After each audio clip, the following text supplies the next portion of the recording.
We're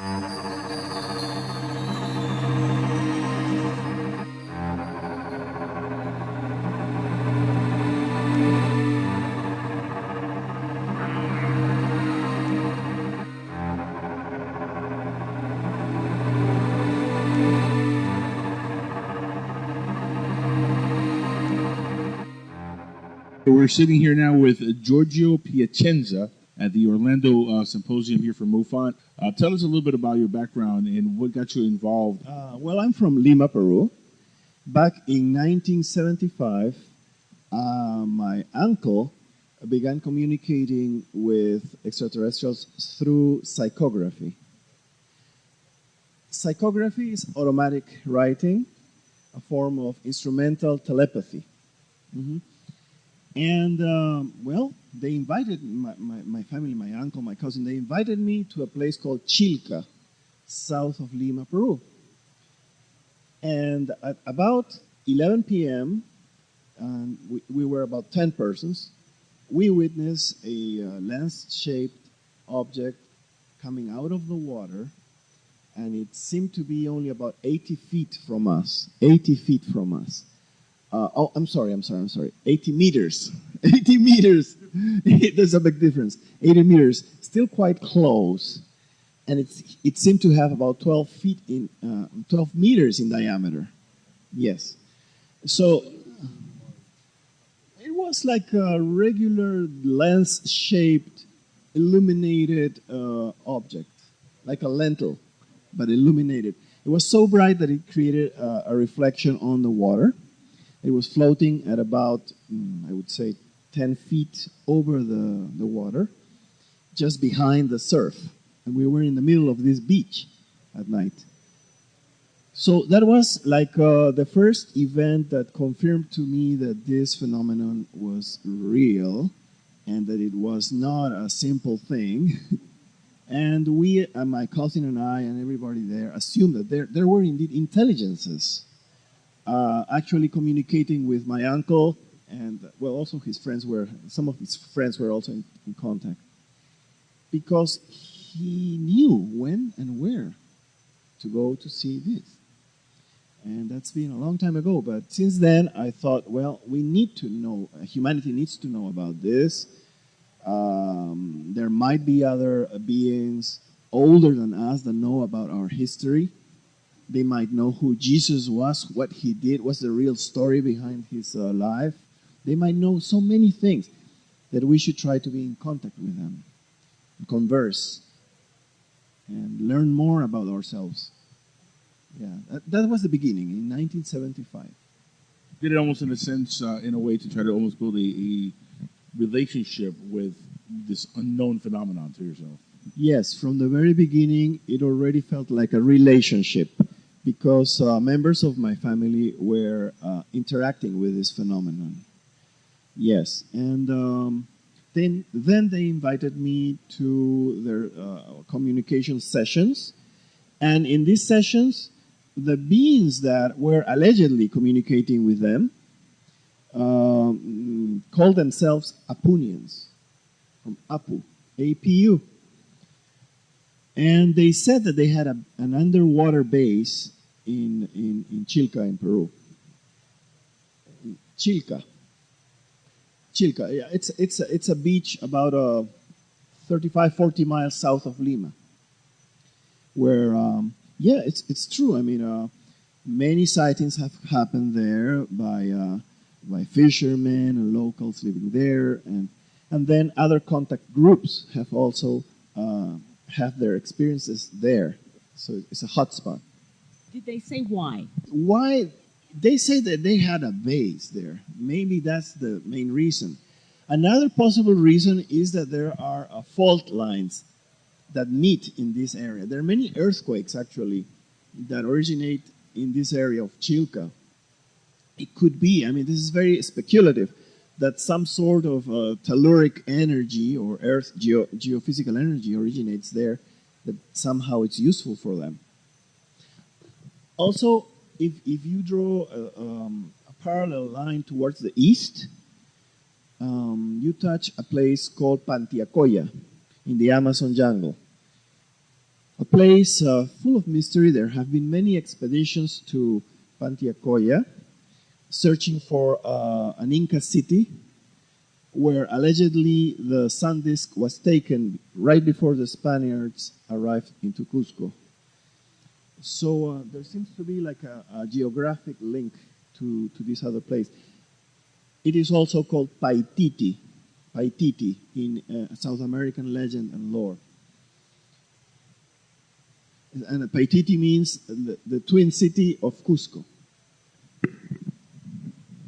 Alan over here. Alan over here had a question for you. Now, I know that there are Latin American stories about the cities of gold. Does this have any relation to that in any way, shape, or form? And this location where it's a fault line area, does it also coincide with ley lines? And are there any other anomalies in the environment as well, too? Those are very intelligent questions because, yes, there are strange things in this place called Chilca. For example, horticulture in Peru is said to have originated in Chilca about 7,000 years ago. In Chilca, you have a very little town, sleepy town, right? But you also have like 3 healing lagoons that the Incas used to take baths in. 3 lagoons. And there is a stepped pyramid. Above the beach, there's a hill, and on that there's a stepped pyramid. Besides that, there are caves inside that hill. You can go into those caves from the ocean, from the Pacific Ocean, into the caves, into the hill. So there are all these things going on. And the place itself seems to be a very little sleepy town with nothing special. But when you start adding up all that, the origins of horticulture in Peru, and the caves and the pyramids, what's going on here, you know? So I don't know about the ley lines, but there are many sightings over there. Yeah. Now, you're talking about the healing waters. Even though they say Florida is supposed to be where Ponce de Leon found the Fountain of Youth, could there be any correlation with that as what kind of healing powers supposedly did the waters have? My grandparents used to go to these lagoons. I used to go occasionally when I was little. In the summer, the place is filled with tourists that stay there for a few days in order to be healed. And there are some legends even surrounding some of the lagoons. There's a magic lagoon. There is the lagoon for children, for having children, for ladies go there to get pregnant. And there is a big general healing lagoon for any other case, any other situation. Yeah. So I don't know much about it. I mean, I'm just telling you what I know. Do you think that some of these beings that have been interacting with us, especially in Peru, do you think that these are the ones that have been mistaken for gods in the past, like ancient aliens? Talk about the gods that came from the heavens. You think these were the gods that kind of like not only seeded Earth's life as we know it, but maybe enhanced our life or engineered what we have today? Well, yes. I have a couple of friends that can tell you a story about these. The Apunians are occasionally, apparently they land in the most isolated villages, not in Chilca, but in the mountains further north, in a place called Ancash. And for example, I had a friend, he passed away a few years ago, but he told us that he was climbing all the way to Quitarashca. It's a place high in the Andes, where there are only sheep herders. And there were people there that didn't want them to get close, he and his friend, because the gods had landed. And they were healing a boy that had a fracture. And so the story goes, this was a long time ago, in the 1960s. This was the first known contact with the Apunians. It's the oldest contactee. His name was well, they call him Bitko Novi or Vlado Kapetanovic. He was a Yugoslavian engineer that worked in Peru, in Ancash, in a hydroelectric engine. So he then came down from that and claimed to have seen these Apunians healing this child. And the Apunians had come in an object that didn't look like lenticular or a regular UFO. It looked like one of those Ecuadorian beetles, the golden beetles that look like airplanes almost. And he said, well, that's how they disguise. Okay. Later on, he went back and he claims to have had more contacts with the Apunians. Yeah. Now, you got into talking about the Andes, and I noticed, what is the giant lake that is on one of the plateaus there? And I know they've had UFO reports from it. Do people claim that that water has healing powers as well? And how far back in history, in oral or written history, do these sightings go for that particular area? Well, I'm not an archaeologist or a historian, but I've been to that lake. Perhaps you're mentioning Lake Titicaca, which is between Bolivia and Peru. And yes, indeed, I've heard many witnesses that have seen UFOs coming out of the water. And yes, in the Lake Titicaca has a smaller portion called Villa y Marca. That's where people claim, some of my friends actually claim to have had contacts with beings that live under the lake, in a cavern under the lake. Actually, yeah. And there is a NASA satellite picture that shows like a Andean cross reflected on the water. I could send it to you if from Peru. We seem to be getting that as a common thread in ufology, where a lot of these things are seen either coming from the water or going into the water, going to deep caverns and caves out down there.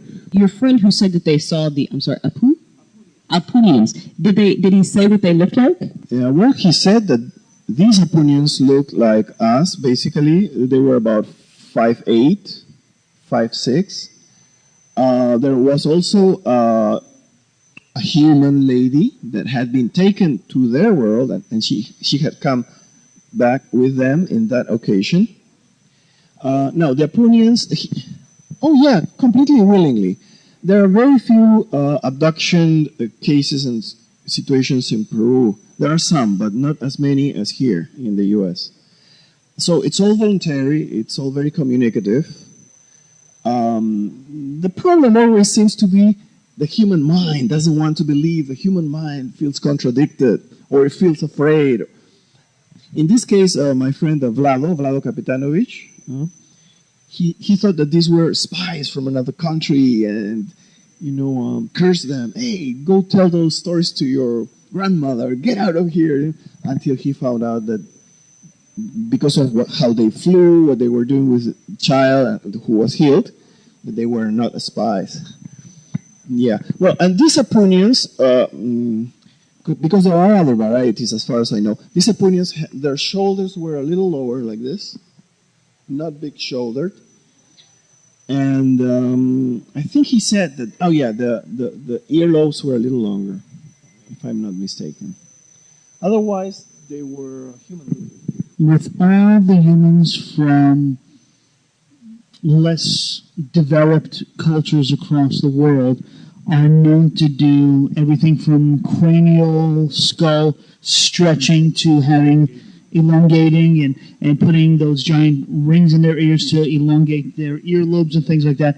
Is it possible that these people have done that, or whether it's through evolution and they are just another offshoot of Homo sapien, or are they truly from somewhere else? Yes. No, but I went to the Paracas History Museum that Brian Foster went several times, and I'm very doubtful about his claims of the genetic tests, because he has not revealed the name of the geneticist, and that makes it still unscientific. Now, after looking at the 30 or 40 craniums and holding them and being very close to them, they're not as large as they look in the pictures. In the pictures, you can make them look large. Okay. Yes, there were one or two or a few that had about 1,800 cubic centimeters of volume, which is still within the normal human range. Most were smaller in that sense. I think that these were created by compression, but that probably they were trying to imitate other beings. That's the key. Now, some of these remnants might have a strange or foreign genetic material, perhaps. No, it has not been proven to have. What it should be proven. Weeks ago, there was an article that came out from a scientific study from Stanford University, I believe, and two other universities. They didn't know what they were analyzing. They were not told it was the Paracas skulls, and some of them did have significant genetic anomalies that showed that they could not be interbred with humanity. Well, I'm not aware of that study of 3 weeks ago. but still, what I saw were not giant craniums. They were small to normal, and some were a little bit larger within normal limits. Now, from what I knew is that Brian Foster had not provided the name of the geneticist that did the test, but it could be, I don't know. It's all under research. There might be some hybridization, perhaps. I don't know. Interestingly, we should look at the Paracas people very closely, because when we speak about the Nazca lines, the Nazca culture came after the Paracas. And some of those earliest of the designs on the plain, on the desert, were Paracas. In this Paracas History Museum, there is one of these figures that is also reproduced on the ground in Nazca. So Paracas seems to have been an earlier phase that later perhaps blended a little bit with the Nazca people. And they might have had other experiences that the Nazca didn't have. I don't know. Just to kind of keep it going here now, you now also work with the Free Organization, who we at Skywatchers are familiar with. Kind of no surprise there given your history. So can you tell us a little bit about them and why you decided to get involved with that particular organization and not MUFON, for example? Well, I've been a member of MUFON since 2000, anyhow. But what happens is that I started writing essays about exopolitics and philosophy and physics. And Rainerio Hernandez, somebody told him about me, and he contacted me. And I said, why not, collaborate? Well, Free has this very interesting project, a grassroots project. You see, what we're trying to get is data of what people say about their own encounter experiences. Not what we read in books or what we filter out or filter in or what we would like things to be. So that's what attracted me to Free. It is a big, we are conducting a big survey, okay, but not following a specific doctrine, like these are all abductions, these are all evil, these are all good, these are all benevolent space brothers. We just take the data that people claim neutrally, and finally we will produce a statistical analysis. Thank you. Yeah. So that's it. That's the main thing. Then the other purposes of Free also were amenable to me because it has to do with physics and the nature of contact, a little bit, with metaphysics as well, which I like very much. And I would like, to contribute on that.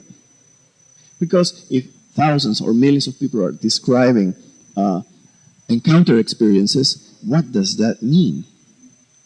You know, what does that mean in terms of epistemology, metaphysics, religion, etc. And physics also. So, and there are several physicists collaborating with FREE that want to understand how would civilization from another distant world appear here in our world, or come here. You know, how do they overcome space-time? And you cannot do philosophy today without also exploring the latest physics. Dr. Stephen Hawking's statement that it would be dangerous for us to try to contact aliens because of what happened with Native Americans many years ago could happen again on a massive scale if they came down to Earth. Because from what I'm hearing, it's a very peaceful transaction compared to some other cases we've heard here, where it seems a little bit more negative, some of them some positive. But do you think his statement holds any water? We have our pet hypothesis, and we go overboard. We think dichotomously, and we shouldn't. This is a very complex phenomenon. There might be all kinds of aliens, some friendlier than others, some in need, some more advanced in some ways and less advanced in others. And this is from what experiencers tell us, right? And from what contactees tell us, and have been telling us for many years, 60 years at least. So, yeah, it's a complex situation, and we must learn to think without just emphasizing our pet theories. And just get the overview, compare all the data. Besides, if everyone was dead, they would have done it by now, right? Well, it depends. It depends also, because if it's not one single group, maybe there might be a balance of power among different groups. So one group doesn't allow another one to interfere with his plans. You see. And there's a special control, a mutual control. There might be that situation. I mean, we've fired on UFOs before. You know, we've absolutely done that. When a fighter jet has gone up and not just decided that we've done the typical American. So I mean, and we haven't, not that we know of anyway, haven't had any repercussions from that. So I mean, you're right. I mean, if you can come this far, you can have an underwater base or that sort of thing. The odds are that our bullets are going to take your ship down are probably slim to none. So if they were going to, we'd be gone. If they can block micrometeors and microasteroids, I don't think bullets are going to have an effect. Yes, and that's a very interesting comment, because while I was civilian advisor to the Peruvian Air Force, we had it's a public case now.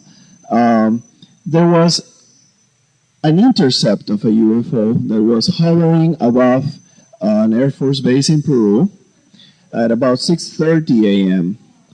when about 1,800 military personnel were forming outside before starting the day, and they all saw, or most of them at least, saw this UFO hovering above the landing strip. So Commander Santa Maria, who was a good shot, he was sent to intercept this UFO and shoot at it.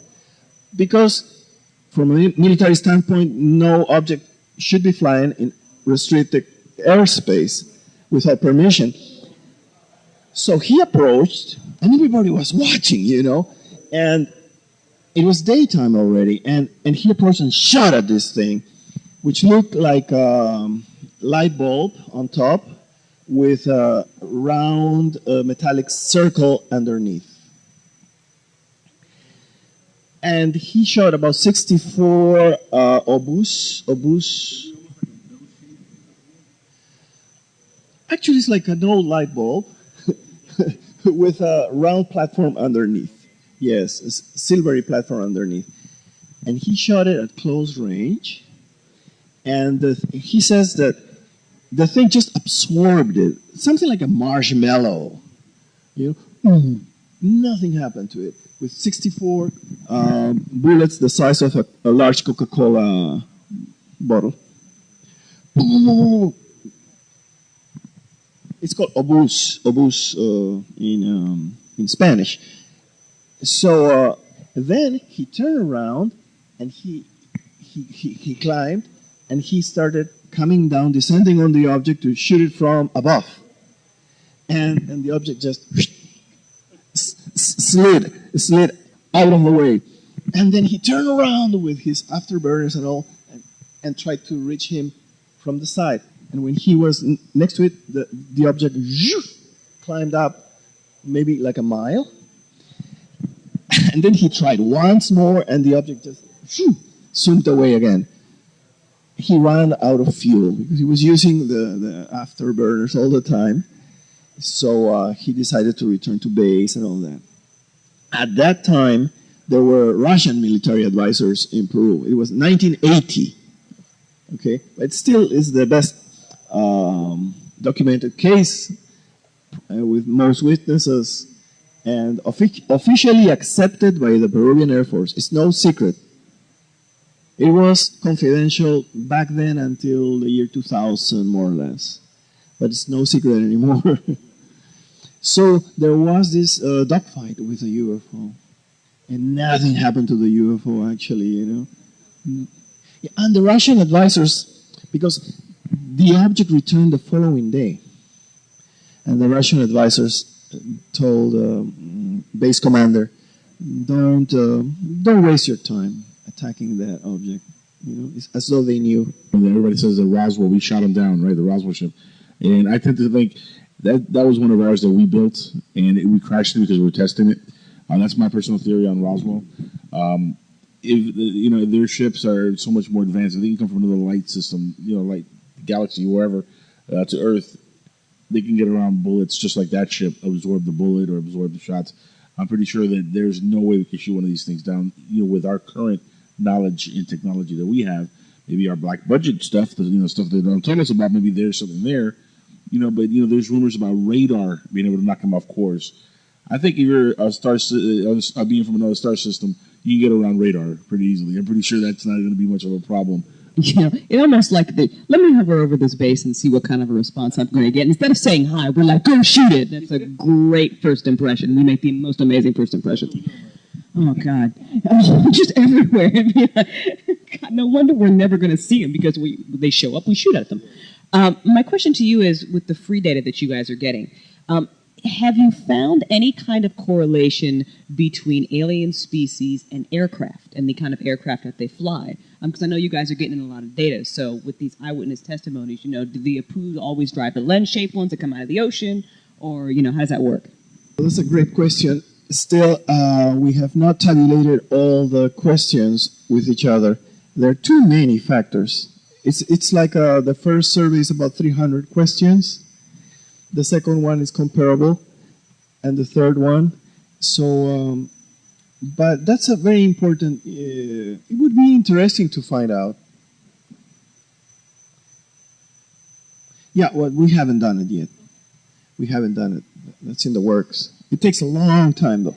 You guys are still collecting data. So do you have a cutoff point, or is this just going to be an ongoing thing? You're going to keep it going until you just don't get it anymore? Well, thus far, Rainario has decided December the 1st to be the cutoff point for the first 3 phases, which are the surveys, the written service answers.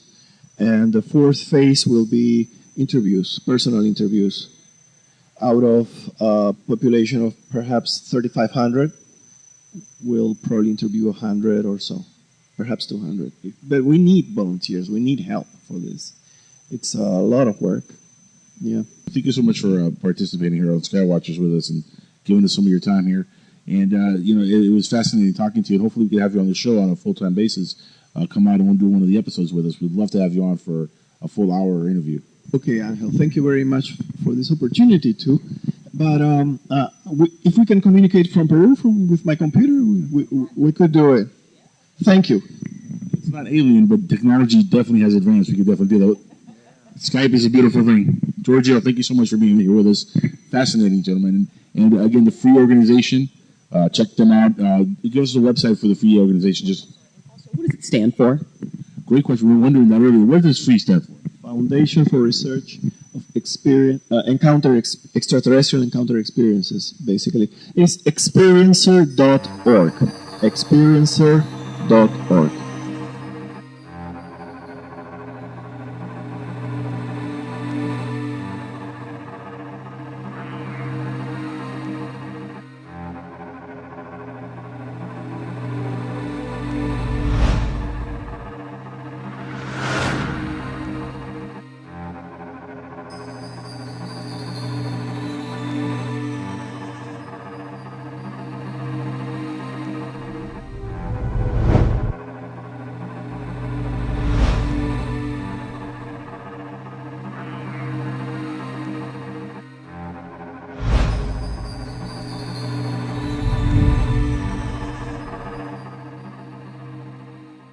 Coming out of the water, and it seemed to be only about 80 feet from us. 80 feet from us.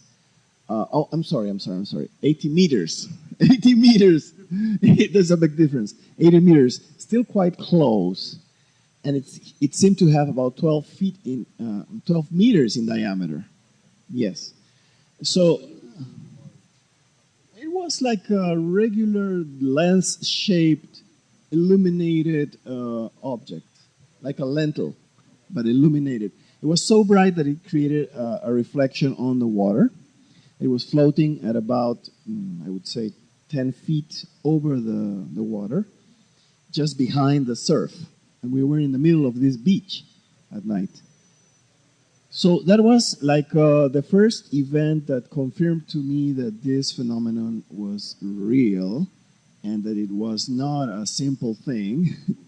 And we, my cousin and I and everybody there, assumed that there were indeed intelligences actually communicating with my uncle, and well, also some of his friends were also in contact. Because EPU. And they said that they had an underwater base in Chilca, in Peru. Chilca. Yeah, it's a beach about 35, 40 miles south of Lima. Where, yeah, it's true. I mean, many sightings have happened there by fishermen and locals living there, and then other contact groups have also have their experiences there. So it's a hot spot. Did they say why? Why? They say that they had a base there. Maybe that's the main reason.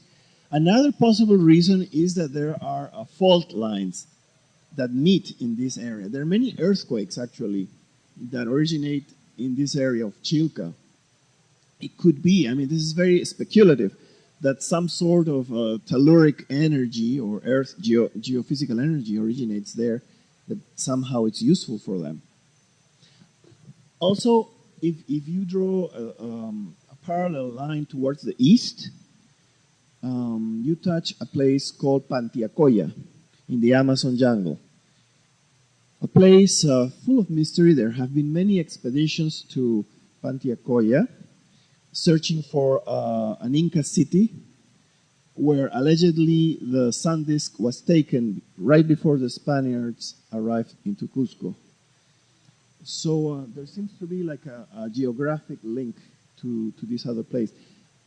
It is also called Paititi in South American legend and lore. And Paititi means the twin city of Cusco. Alan over here had a question for you. Now, I know that there are Latin American stories about the cities of gold. Does this have any relation to that in any way, shape, or form? And this location where it's a fault line area, does it also coincide with ley lines? And are there any other anomalies in the environment as well, too? Those are very intelligent questions because, yes, there are strange things in this place called Chilca. He knew when and where to go to see this. And that's been a long time ago. But since then, I thought, well, we need to know, humanity needs to know about this. There might be other beings older than us that know about our history. They might know who Jesus was, what he did, what's the real story behind his life. They might know so many things that we should try to be in contact with them, converse, and learn more about ourselves. Yeah, that was the beginning in 1975. Did it almost in a sense, in a way, to try to almost build a relationship with this unknown phenomenon to yourself? Yes, from the very beginning, it already felt like a relationship because members of my family were interacting with this phenomenon. Yes, and then they invited me to their communication sessions, and in these sessions, the beings that were allegedly communicating with them called themselves Apunians, from Apu.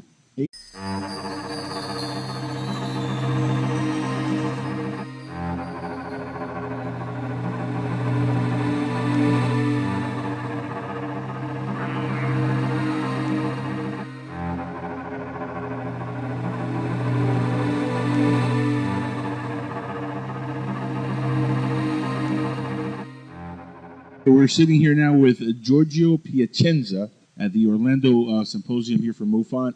Tell us a little bit about your background and what got you involved. Well, I'm from Lima, Peru. Back in 1975, my uncle began communicating with extraterrestrials through psychography. Psychography is automatic writing, a form of instrumental telepathy. Mm-hmm. And, well, they invited my family, my uncle, my cousin, they invited me to a place called Chilca, south of Lima, Peru. And at about 11 p.m., we were about 10 persons, we witnessed a lens-shaped object